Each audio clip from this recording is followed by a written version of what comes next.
Quran ni mesti dia tafsir semula. Itu boleh menjadikan kita murtad dan keluar daripada Islam. Dan Islam kita hanya boleh diterima kembali setelah kita mengucapkan syahadah kembali. Ramai pimpinan-pimpinan UMNO yang menghina Allah dengan meminta supaya hukum hudud tidak dilaksanakan sebab dia zalim. Tangan kudung orang Islam tak ada tangan, tak progresif katanya begitu. Ya, baik, jadi itu mengapa tidak dihebohkan benda ni kan? Okey. Itu je Dato' ya. Assalamualaikum. Waalaikumsalam warahmatullahi. Ada lagi memanggil? Halo? Halo. Ya, ya. Assalamualaikum. Waalaikumsalam tuan. Siapa di sana? Saya Abu Hassan daripada Bido, Perak. Baik, sila. Saya nak cakap dengan Tuan Zainal. Baik, silakan. Sila. Assalamualaikum tu. Waalaikumsalam warahmatullahi. Di dalam perkara mohon maaf ni, Ya. memang dituntut oleh Islam lah. Memang digalakkan sangat. Ya. Tapi apa yang telah berlaku dalam situasi yang ada pada hari ini, pemimpin pula menyuruh sesuatu perkara tu orang tu meminta maaf. Sebagai contoh, apa yang telah berlaku dengan kumpulan Al-Maunah, telah terbukti kesalahan, telah pun dijatuhkan hukum. Saya. Jadi kalau mereka ini yang mengatakan perkara itu sebagai sendawara, maka pemimpin kita mengingatkan supaya mereka ini mohon maaf. Ya. Tapi hari ini apa yang telah berlaku pula, mereka tidak akan memohon maaf kerana masih menganggap perkara itu sendawara. Saya. Jadi pada pandangan saya, apa yang Datuk katakan tadi, semulia-mulianya manusia itu bila mengaku kesalahan dan kesilapannya, memohon maaf sama ada daripada Allah atau kepada sesama manusia. Sekian, terima kasih. Baik, terima kasih Cik Abu Hassan Daud. Dan begitu tenang beliau menyampaikan hujah kerana tidak ada unsur emosi dan tidak orang kata dengan nafsu lah, makna cakap tu bukan dengan sifat amarah, cakap tu kerana yang benar. Jadi kita nampak daripada suara pun ada beza dengan yang pertama tadi.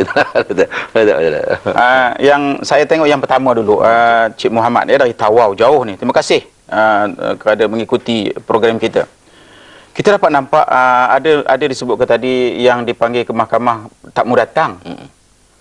Ini adalah merupakan sesuatu yang saya fikir kalau ke mahkamah tak mau datang, artinya di mahkamah ada satu cara tindakan, ada kaedah dia yang saya pun tak faham macam mana dia boleh ambil tindakan.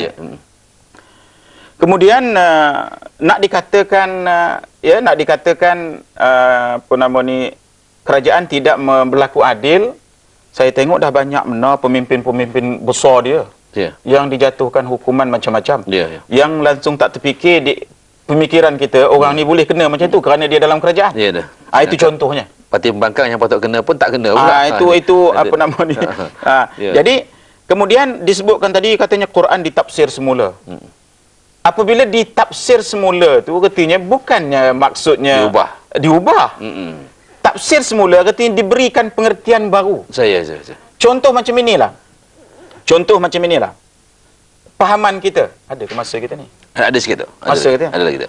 Pahaman kita mengenai, kita kata macam inilah. Mengikut kata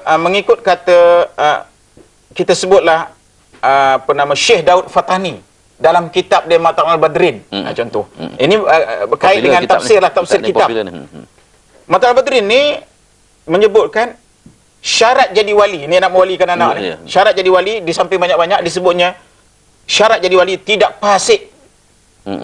Bila ditanya apa dia fasik? Fasik itu kata dia, salah satu dari nak kenal orang fasik ni, orang yang suka pergi sok pasar. Orang suka pergi pasar, maka orang ini fasik.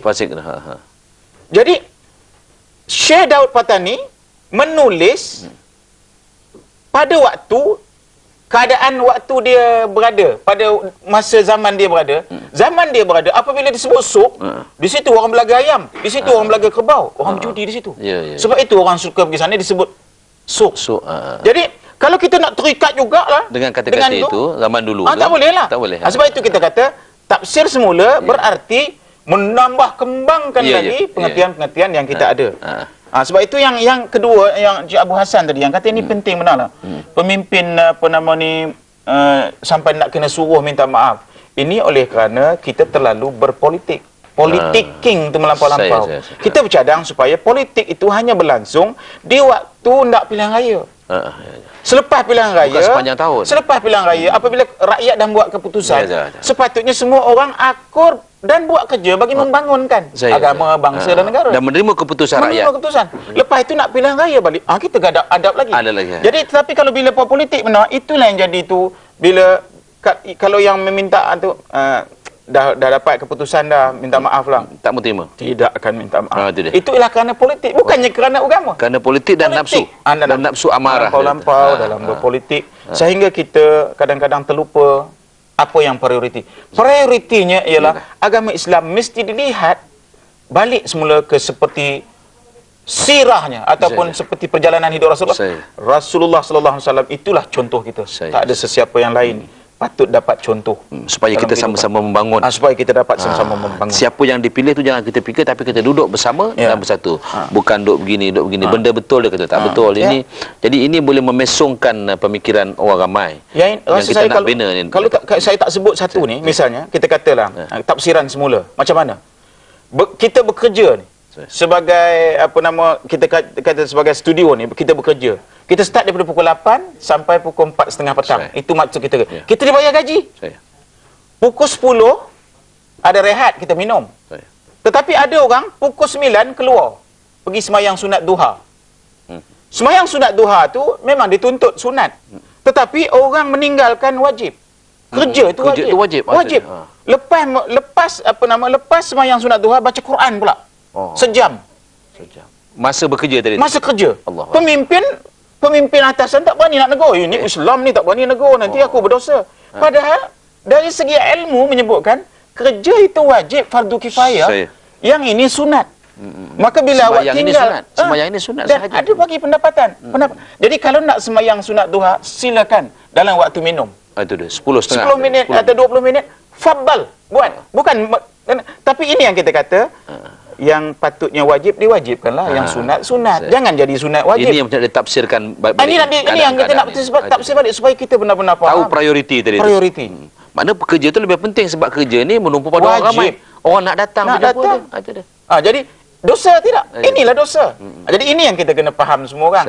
Itu contoh yang paling mudah nak faham lah. Kalau nak apa yang maksud tafsiran semula Al-Quran itu, supaya kita dapat lebih memahami ayat Al-Quran. Kerana Allah menyebutkan Al-Quran ini ditafsirkan, kalau satu lautan pun dakwatnya habis, ditukar lagi satu lautan, takkan habis mentafsirkan Al-Quran. Jadi kita mesti berkembang, berfikir bahawa Al-Quran adalah satu yang hidup, bukan sesuatu yang mati. Mukjizat yang hidup. Tafsiran demi tafsiran demi itu. Baru maksud itu tafsir semula, bukan artinya nak mengubah semua tafsiran orang. Itu yang kadang fahamanlah ni. Jadi Datuk, maknanya jelas sekali kali ini satu perkara penting juga sebagai umat Islam, kita bukan sahaja membaca Al-Quran tetapi juga memahami makna dan maksud, menterjemah dalam hidup. Takkanlah sepanjang hayat kita umur 60 tahun tak boleh habis kita memaham Al-Quran. Ini kalau tak habis, ini satu perkara ini yang mudah diseleweng ni tadi. Bila dah menyeleweng, dia tak boleh nak alih angin dah. Tak boleh angin. Ini bahaya. Karam kapal kita nanti. Betul. Jadi Datuk, kita terima kasih banyak kepada yang bagi Datuk kerana telah pun memperkatakan satu topik yang sangat baik dan sangat penting dalam kehidupan kita sebagai umat Islam. Dan mudah-mudahan apa yang kita bincangkan ini, saudara tidak emosi tetapi menerimanya dengan hati terbuka, fikiran terbuka, supaya mendapat kebahagiaan di dunia dan akhirat. Sampai kita ketemu lagi. Assalamualaikum warahmatullahi wabarakatuh.